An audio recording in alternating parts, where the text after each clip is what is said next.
In the high peaks of the Blue Mountains, there lived a young stonemason named Kailan.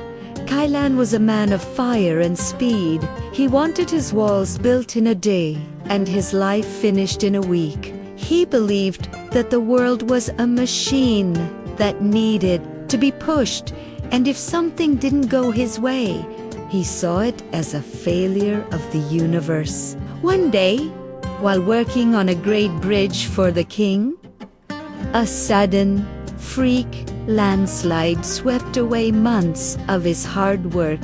His tools were buried, his stones were crushed, and his dream was in ruins. Kailan stood in the mud and cursed the sky, screaming that the world was unfair and that his timing had been robbed. As he sat in the wreckage, an old woman named Ilara, known as the Watcher of the Tides, approached him. She didn't offer him pity. She offered him a small, plain, wooden box. Inside this box is the secret to the landslide, she said. Kailan snatched the box and tried to pry it open, but it wouldn't budge. He used his hammer. He used his chisel. He even tried to burn it, but the wood remained unmarked. "It will open," Ilara whispered, "but only when the reason for its existence is ready." Everything happens for a reason, Kailan. But reasons do not follow the speed of a man. They follow the rhythm of the soul. For 3 years, Kailan's life seemed to fall apart. Because the bridge wasn't built, he lost his job. Because he lost his job, he had to travel to the distant coast of Sais to find work. Along the way, he was delayed by broken wagons, caught in endless storms, and forced to wait in tiny villages for weeks. To Kailan, these were all mistakes of fate. He grew bitter, holding the locked box in his hand, cursing every delay as a wasted moment. He didn't realize that while he was delayed in one village, he met a woman who taught him how to carve marble. He didn't realize that because his wagon broke, he avoided a massive flood that destroyed the road ahead. He was too busy looking at the clock to see the map. Finally, Kailan reached the great city of Oakhaven. He found that the king was looking for a master mason to build a temple of marble, the very skill he had learned during his wasted delay. He was hired instantly. One morning, while standing on the scaffolding of the new temple, Kailan looked out over the valley. He saw the old bridge he had tried to build years ago. From this height, he realized that if he had finished that bridge, it would have been built on a hidden fault line he hadn't seen at the time. The landslide hadn't been a tragedy. It had been a rescue. It had stopped him from building a disaster and forced him on a path to learn the skills he needed for his true masterpiece. In that moment of realization, the wooden box in his pocket clicked. It fell open on its own. Inside, there was no gold or magic. There was only a single dried seed and a small piece of parchment that read, "A seed does not scream at the earth because it is dark. It waits because it is growing." Kailan realized that patience is not the ability to wait, but the ability to keep a good attitude while waiting. He understood that every no from the universe was a not yet, and every wrong turn was a redirection toward a destination he wasn't yet ready to handle.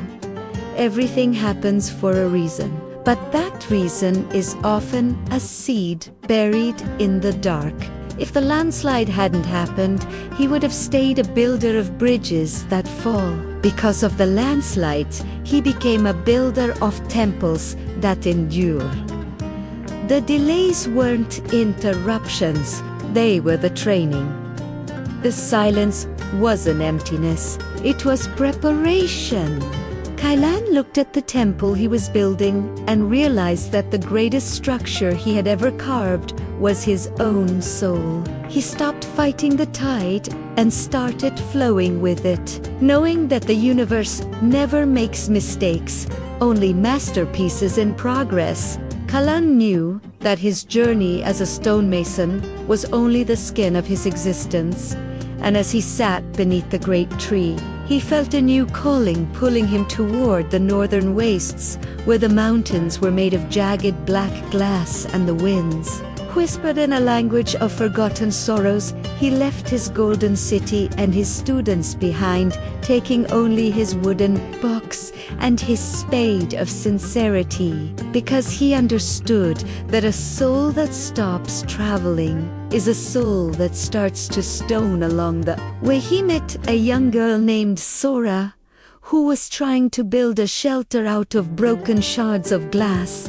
But every time she placed a piece, the wind would shatter her work and leave her hands bleeding. Sora was a mirror of Kellen's younger self, full of rage and the desire to conquer the environment.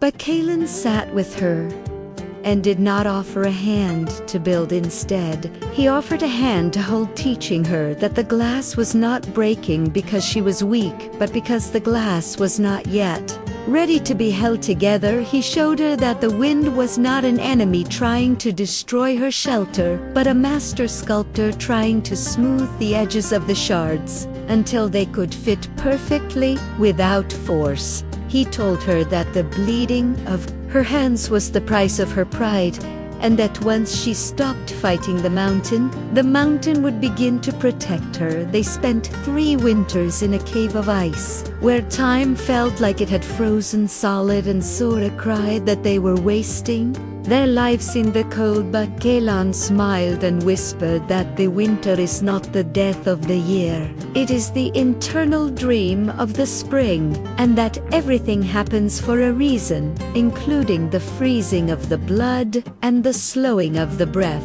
He taught her to listen to the silence of the ice and to see the beauty in the stillness, until she realized that the reason for their cold isolation was to teach her how to find the fire inside her own heart, instead of looking for it in the world outside. When the thaw finally came, Sora did not build a shelter of glass, but she built a sanctuary of song using the wind that had once broken her work to play through the hollows of the mountain, making the entire range a flute for the divine. She realized that if Kailan had helped her build the glass walls, she would have stayed a prisoner of a fragile house, but because he let her fail, she became the architect of the air itself.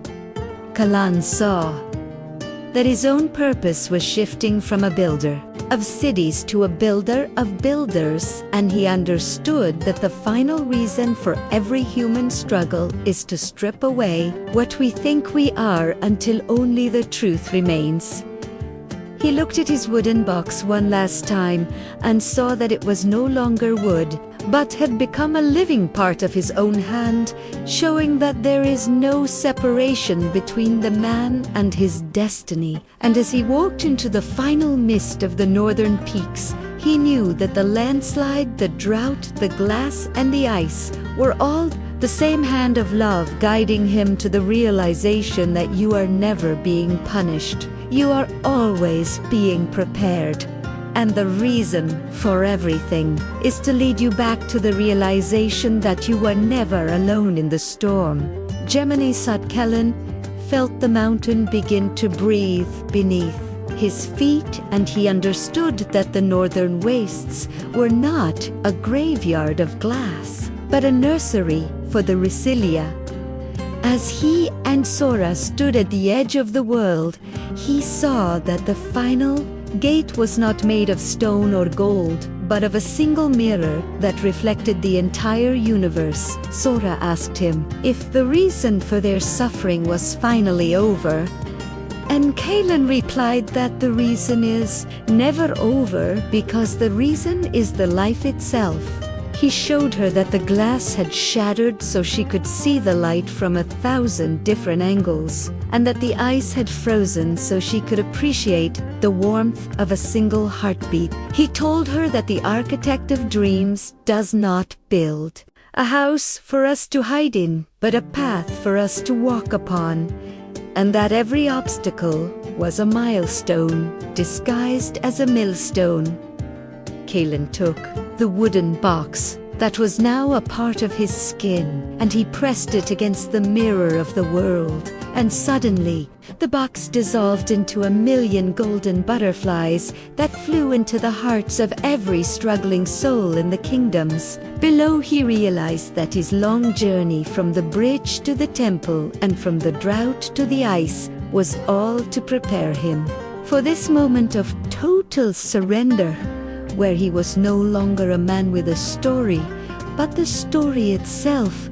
Sora watched as Kalan's body became a pillar of soft starlight, and she heard the final whisper of the Watcher of the Tides echoing through the peaks that everything happens for a reason, including the leaving of the old and the beginning of the new. Kalan's legacy was not left in marble or cities, but in the courage of the girl who now stood alone in the wind, knowing that she was not a victim of the storm, but the song of the mountain.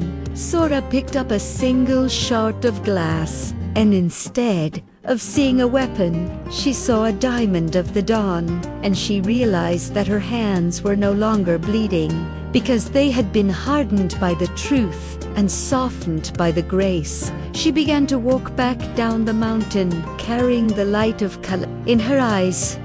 And every person she met who was crying over a broken dream or a failed plan, she simply looked at them and whispered that the landslide is a rescue, and the drought is a bridge, and the winter is a dream, because the universe is not working against you, it is working for you, even when it is breaking you apart. And the reason you are here is to find the fire that cannot be put out by any wind or any rain. Sora descended from the peaks, not as a girl who had survived the winter, but as a woman who had become the spring. And as she walked through the villages, she found a man named Theron, who was sitting by a broken stone wall, weeping because his harvest had been eaten by locusts and his children were hungry. Theron looked at Sora and cursed the gods for their cruelty, asking why a good man must suffer while the wicked prosper in their palaces of gold. Sora sat in the dirt beside him and picked up a dead locust, showing him that even in the insect's wings there was a pattern of the stars. And she whispered that the locust was not an enemy of his hunger, but a messenger of his transformation. She told him the story of Kalan and the landslide and the drought, and how the mountain had taught her that the universe does not give us what we want, it gives us what we need to grow into who we are meant to be. Theron did not understand at first, but as he listened to the rhythm of Sora's voice, he felt a strange peace settle over his heart, and he realized that the loss of his grain had forced him to look at his family for the first time in years, seeing the love in their eyes that he had been too busy to notice. While counting his sacks of wheat, he saw that the hunger was a hollow space being carved out in his soul so that a greater compassion could fill it later that year. And Sora watched that did not replant the same grain, but instead dug a well that served the entire valley, becoming the protector of the water for thousands of people, proving that the locusts had not come to destroy his life, but to redirect his purpose. Sora realized then that the reason for everything is like a vast invisible tapestry where every thread of pain is balanced by a thread of power, and that the weaver does not make mistakes.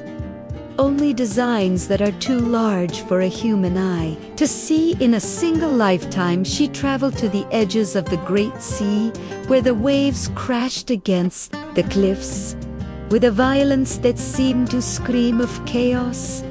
But she stood on the salt-stained rocks and sung to the tide, knowing that the crashing was the heartbeat of the world. Trying to break open the shells of our ego, Sora reached into the water and pulled out a jagged piece of driftwood that had been tossed and broken by 1,000 storms, but it was smooth as silk to the touch, and she realized that the storm had not been trying to break the wood, it had been trying to polish it until it was fit for the hand of a king. She understood that we are all like that driftwood being tossed by the landslide, the drought, the glass, and the storm, until our rough edges are gone and we can finally be used for a purpose greater than our own survival. Everything happens for a reason, including the breaking and the making and the waiting and the taking, because the end of your plan is the beginning of the architect's masterpiece.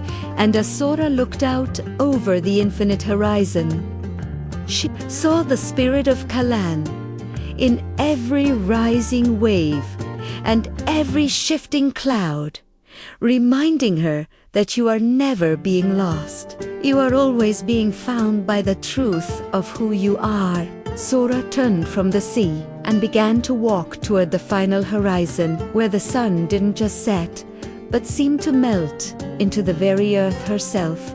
And she reached the Valley of the Forgotten Echoes, a place where those who had lost their way came to sit in the silence of their own shattered expectations. She found an assembly of souls who had once been kings and merchants and dreamers, all of them staring at their empty hands and mourning the lives they thought they were supposed to lead. Sora did not bring them food or gold, but she brought them the salt of the sea and the light of the mountain, and she told them that the empty hand is the only hand that can be filled with something new.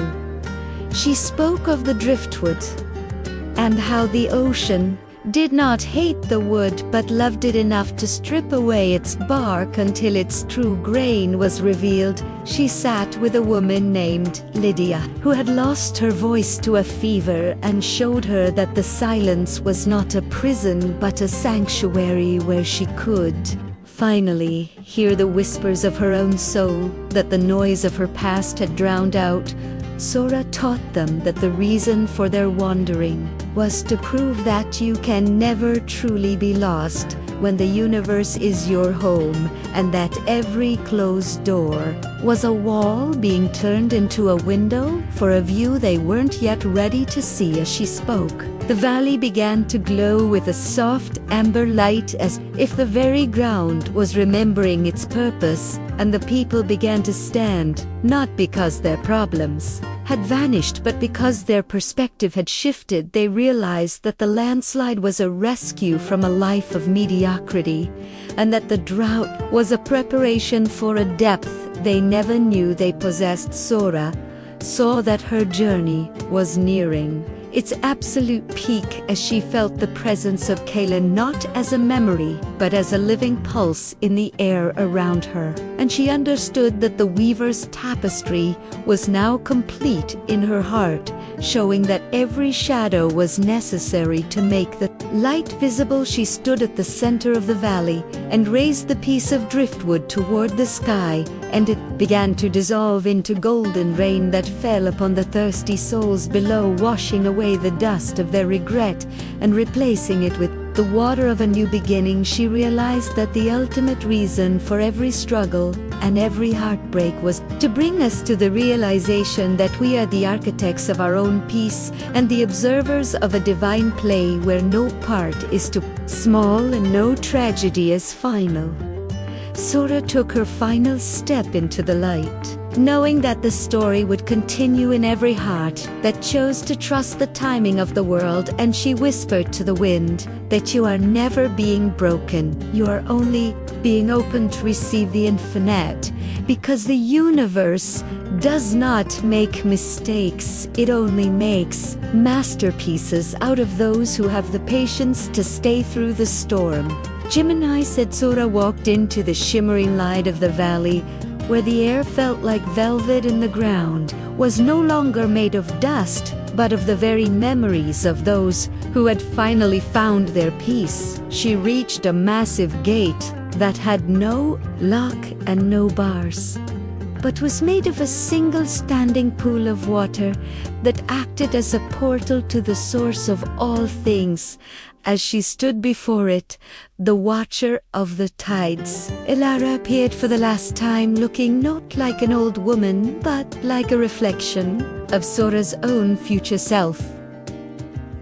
Elara told her that the final reason for every landslide, every drought, and every broken heart was to prepare the soul for this single moment of crossing, where the traveler is no longer a seeker of the truth, but the truth itself. Sora looked back at the world she had traversed, seeing the mountain of glass, the sea of driftwood, and the fields of locusts, and she realized that they were not obstacles on a path, but the jewels of a crown she had been forging with every step of her patience. She understood that a life without struggle is a life without depth, and that the architect of dreams uses the darkness of the night to make the morning feel like a victory. She took her piece of smooth driftwood and placed it into the pool of water and watched as it transformed into a golden bridge that spanned the gap between the earthly and the eternal. Sora realized that the reason she had suffered was so she could build this bridge for others, showing them that the end of their strength was the beginning of their power, and that the end of their logic was the beginning of their magic. She stepped onto the bridge and felt the spirit of Kylan merging with her own, seeing that the stonemason and the weaver were always two sides of the same divine coin, one to build the structure and one to breathe the life into its. Final words to the world below were a whisper that echoed through every storm and every silence, telling us that you are not a victim of the tapestry, but the weaver of the threads, and that every knot of pain is a secret strength waiting to be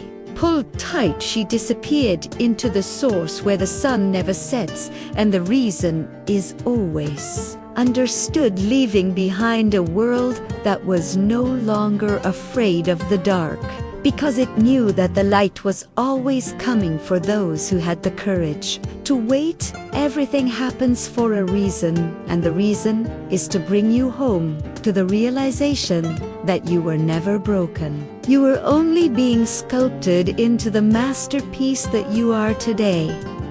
Gemini said. Sora stepped through the final gate of water and felt the weight of her physical form dissolve into the very essence of the light. She was no longer a traveler, but the destination itself, and she saw that the entire universe was a single breathing lung of creation, where every inhale was a birth and every exhale was a passing. And she realized that the reason for the landslide and the locusts and the cold was to teach the heart how to expand without breaking. She looked down one last time at the world of men and saw millions of tiny glowing sparks, each one a person struggling with their own mountain of glass or their own sea of driftwood. And she reached out with a hand made of starlight and touched the wind, sending a final vibration through the atmosphere that told every aching soul that the delay is not a denial and the silence is not an absence.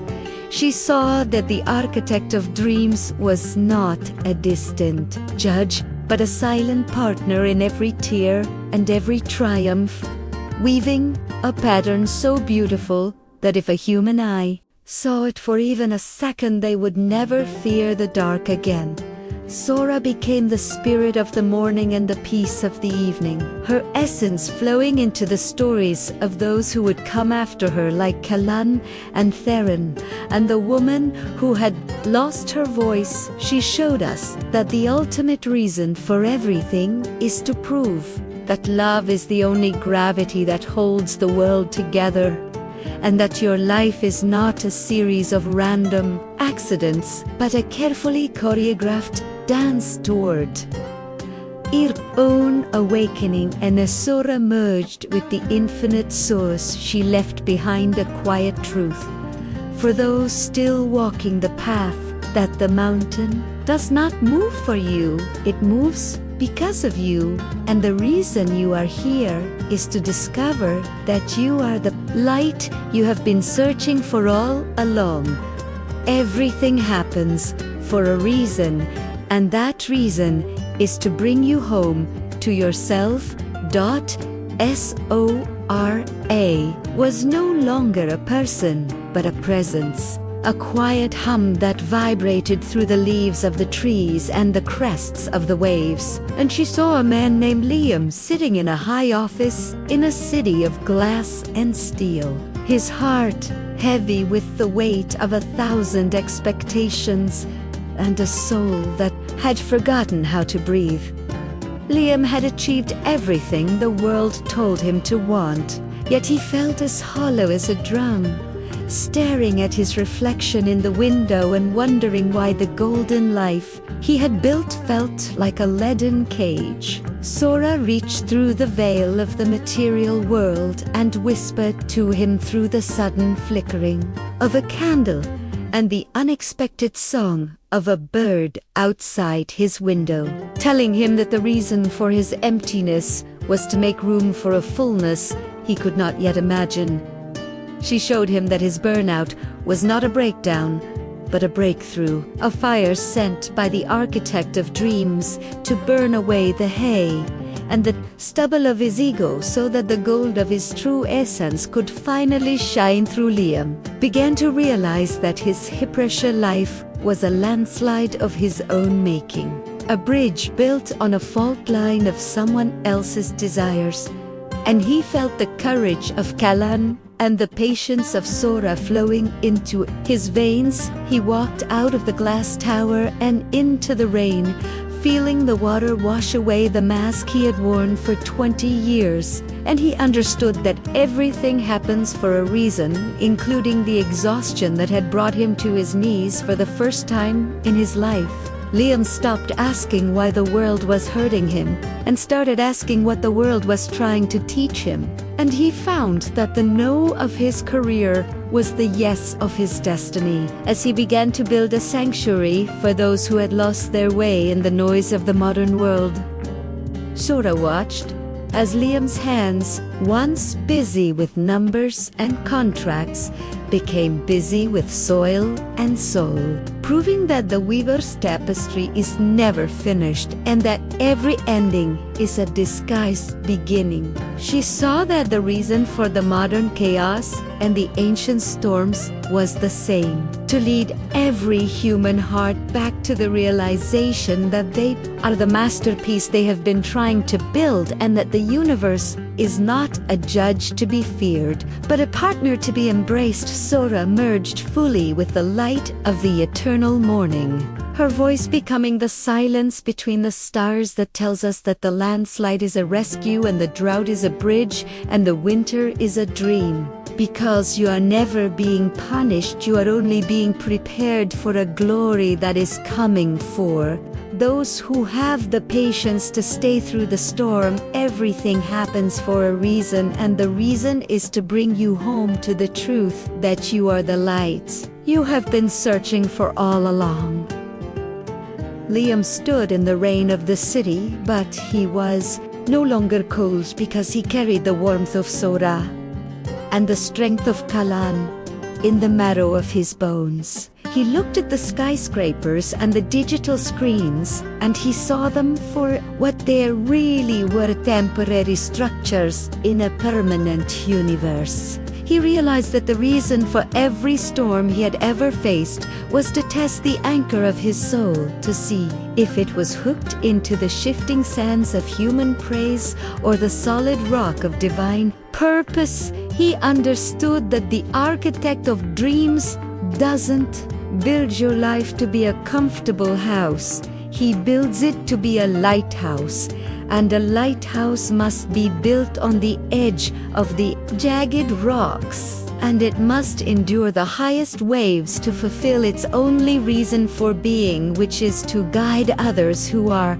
still lost in the dark. Sora's spirit moved through him one last time, like a final exhale of the world, telling him that the greatest motivational lesson is not that you can do anything, but that everything can be used to make you into something beautiful.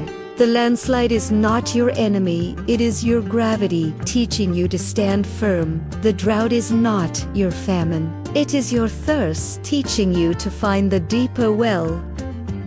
The ice is not your prison, it is your silence teaching you to find your own fire. And the locusts are not your thieves, they are your winds of change, blowing you toward a harvest you didn't even know you had planted.